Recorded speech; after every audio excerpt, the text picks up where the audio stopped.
ఏ ఉద్దేశంతో మీరు డ్రైవర్ యూనియన్లు పెట్టారు? మంచి ఉద్దేశంతోనే పెట్టి ఉండొచ్చు, కానీ మీ బుద్ధి మారింది. మీ బుద్ధి మారి ఈ రాజకీయ పార్టీలకి సపోర్ట్ చేస్తున్నారు. మీరు డ్రైవర్ల జీవితాలు ఈ రాజకీయ నాయకుల కాళ్ళ దగ్గర పెట్టేశారు. మీరు డ్రైవర్లను అందరినీ తాకట్టు పెట్టారు. మళ్ళీ మీరైనా ఈ రాజకీయ నాయకులకి తొత్తులుగా మారారు కదా. సరే, ఏదో మీరు లబ్ధి చెందుతారనో లేకుంటే ఏదో మీరు భవిష్యత్తు కోసమో వాళ్ళకు అమ్ముడు పోయి ఉండొచ్చు రాజకీయ నాయకులు. కానీ కొద్దిగన్నా మీలో మానవత్వం ఉంటే డ్రైవర్ల వాయిస్ వినిపించండి.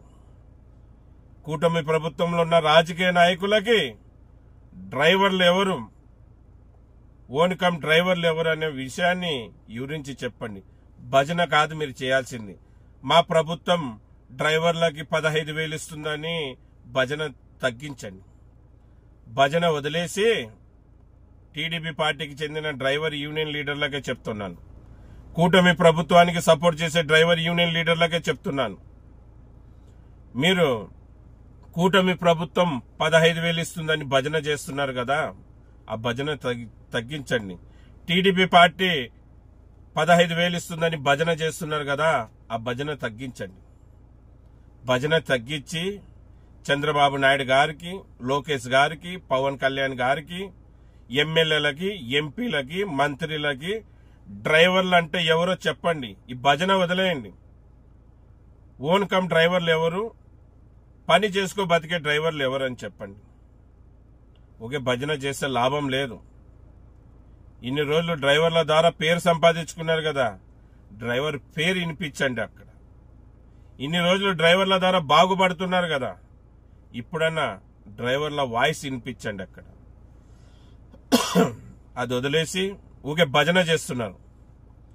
కూటమి ప్రభుత్వము డ్రైవర్లకు 15,000 ఇవ్వబోతుంది, టీడీపీ పార్టీ డ్రైవర్లకు 15,000 ఇవ్వబోతుంది, జనసేన పార్టీ డ్రైవర్లకు 15,000 ఇవ్వబోతుంది. ఎవరికి ఇస్తున్నారయ్యా?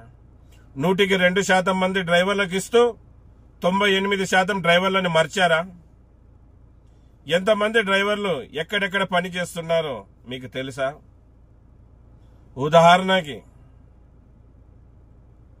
మీ కార్యకర్తలు, మీ సర్పంచ్లు, మీ కార్పొరేటర్ల దగ్గర పనిచేసే డ్రైవర్లకి ఈ 15,000 అనే పథకం వర్తిస్తుందా? మీ ఎమ్మెల్యే దగ్గర పనిచేసే డ్రైవర్లకి ఈ 15,000 అనే పథకం వర్తిస్తుందా? మీ ఎంపీ దగ్గర పనిచేసే డ్రైవర్లకి ఈ 15,000 అనే పథకం వర్తిస్తుందా?